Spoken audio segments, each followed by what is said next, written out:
ito po yung ating ingredients for the menu for today. Ginataang puso ng saging, nilagang pork, and then adobong chicken. So, see you later. Naka-marinate din yung chicken and naka-ready na lahat. See you! Hello. Good morning. Ay, hindi ako nakamamita ngayon na apron, di ba po? Nasa, siya, under labahan, di ba? So, good morning. Kumusta? Blessed Wednesday po again. And I'm here, ready to share my simple menu. Sana po, in my own little way, nakakatulong po ang inyong Mamita G. Okay, so again, excited to share ang aking menu for today. Ayan, nakalaga na po ang aking baboy. Bulalo style po yung gagawin natin. Lalagyan natin ng mais. Diba? Ayan, naka-ready lahat.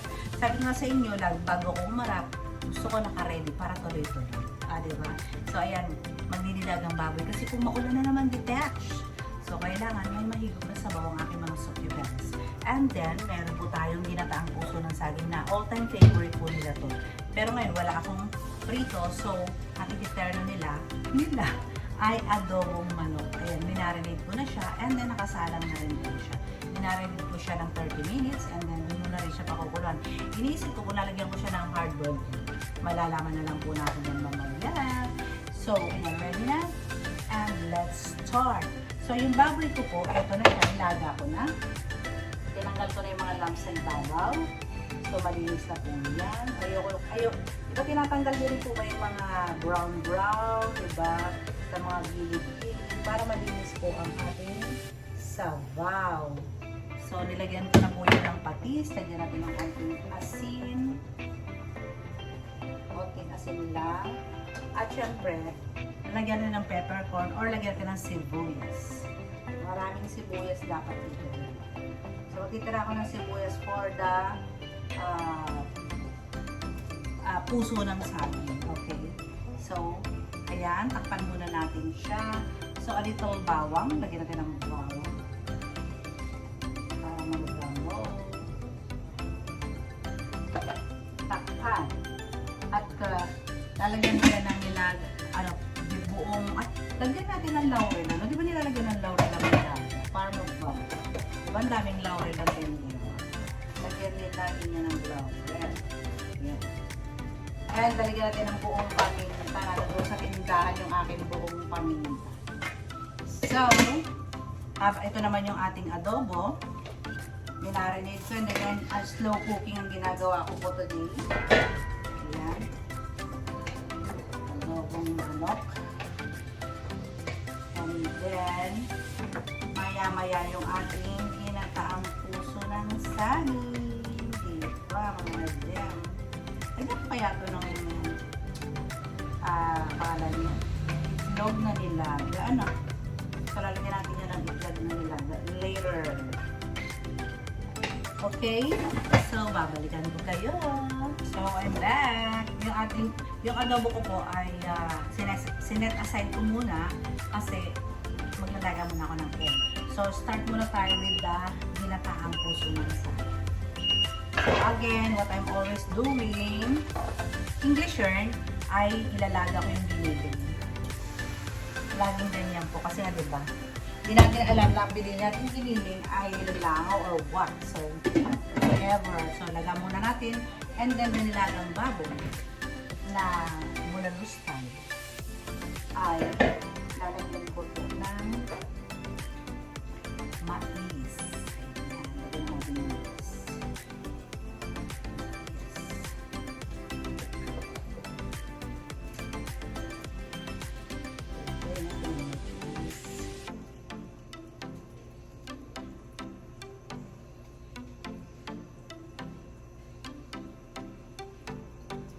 Mamaya na yung patatas kasi madali lang naman yung patatas. So, templado na yan. Meron na po yan ng patis, sibuyas, laurel, at whole peppercorn. Okay?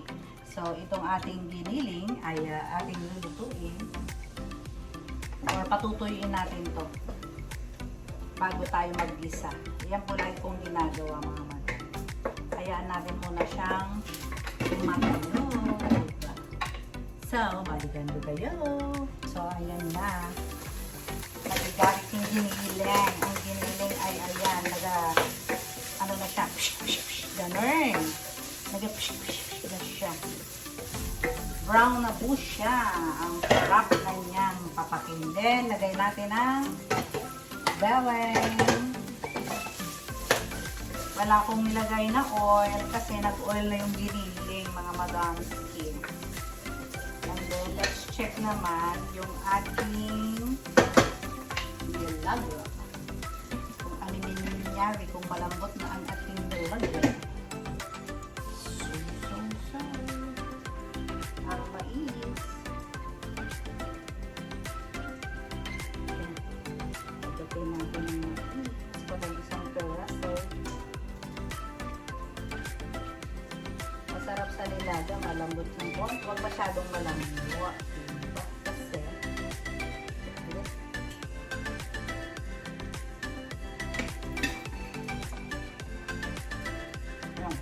pwede siya. Lagyan na natin ang patatas.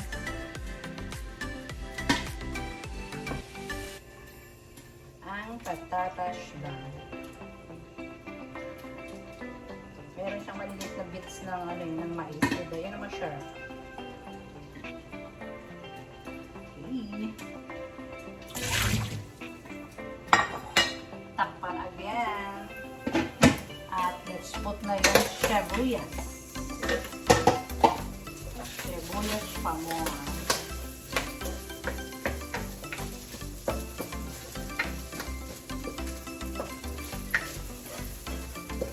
Tuing mabuti.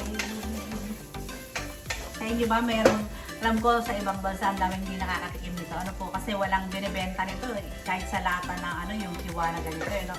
May nabibenta ng pulagana yung sa lata, di ba? Yung ating puso ng saging. Talagang Pilipinas yun ang matitikman yan. Ganyan. Or Thailand, maybe meron, di ba? Pero sa ibang part ng ating bansa ay wali. Ibang lugar. Lutong-luto na siya. So, let's put mamaya na yung sili. Let's put yan. Ito, pinigaan ko na siya. Pinigang mabuti para mawala yung pakla. Nilagyan ko ng asin. So, ilagay na natin siya.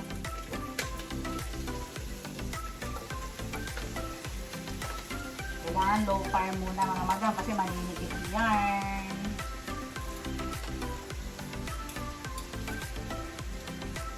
Nalagyan natin yung unang gata. Diba? Gata. Pinatay ko yung apoy kasi maninikit po yun. Mabilis panikit po yun. Nalagyan natin yung unang gata. O mama, ba't ka na yan? Nalagyan muna natin yan.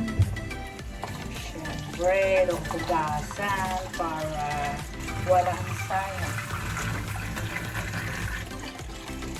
Kugasan muna natin para walang sayang. Mas masarap yung maraming gata. Para lasang-lasa, nanilipsik dito. Malapot sa gata. Sobrang puro po nito. Itong gata na to. Very good ang Philippines dito. Pero alam nyo ba ang the best na gata is from Thailand. Sobrang creamy ng kanilang gata. Mamaya na natin yung last na gata pagka yung malambot na yung ating puso ng saging. So, ayan na siya. Hindi na yan maninikit. Kasi palalamutin muna natin siya dito sa unang gata. Nakikita nyo. Ano pa siya, mahirap siyang haluin kasi piniga akong maigi yan. So, talagang dikit-dikit po siya mga gata. Kukulin ko lang siya ng isang kulo.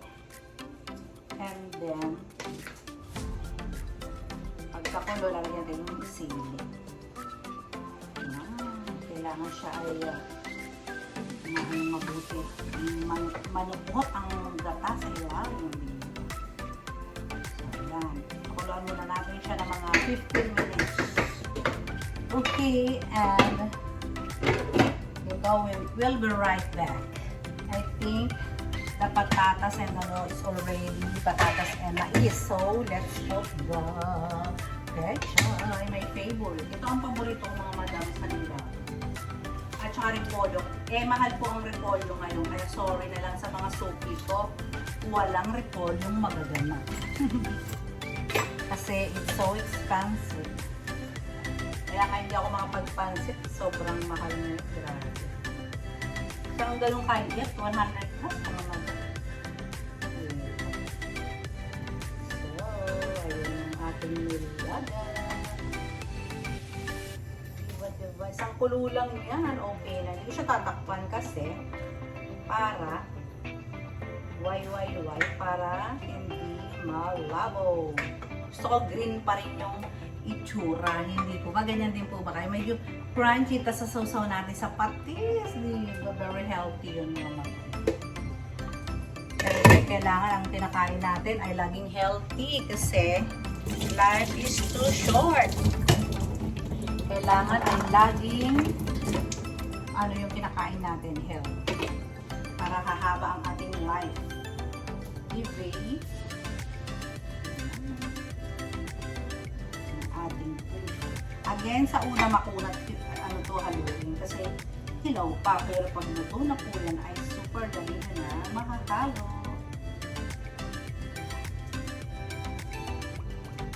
Please.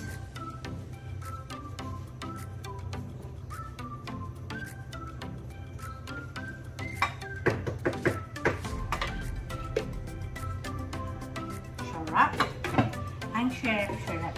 Lagay ko na nga yung sili para ibabaw. Diba? Hatiin natin para lumas. Or dumami pati at lumasa pati.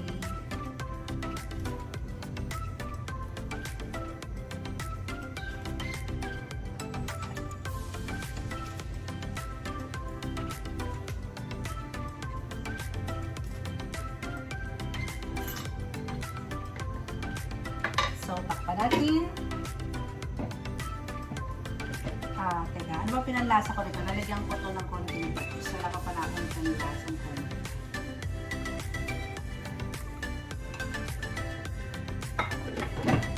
Okay, see you later!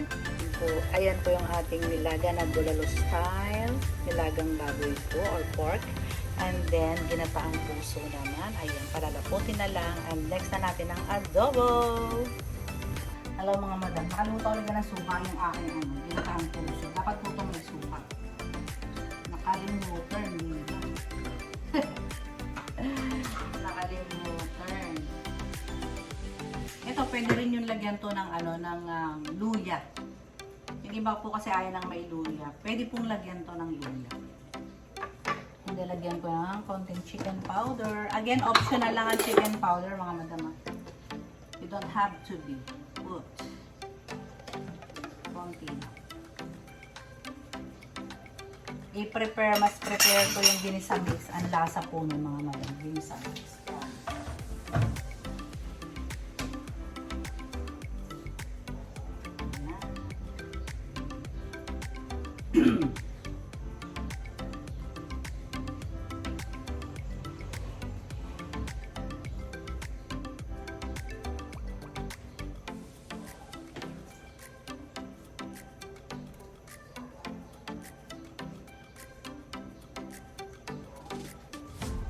Kailangan yung malambot po, diba?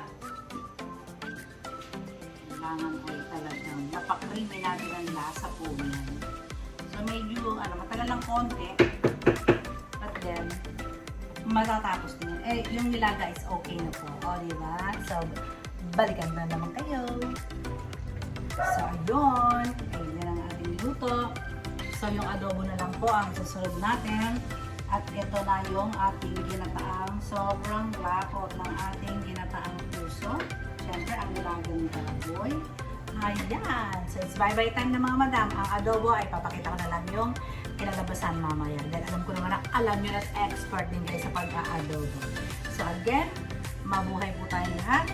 and always stay healthy. So God bless us all. Bye-bye.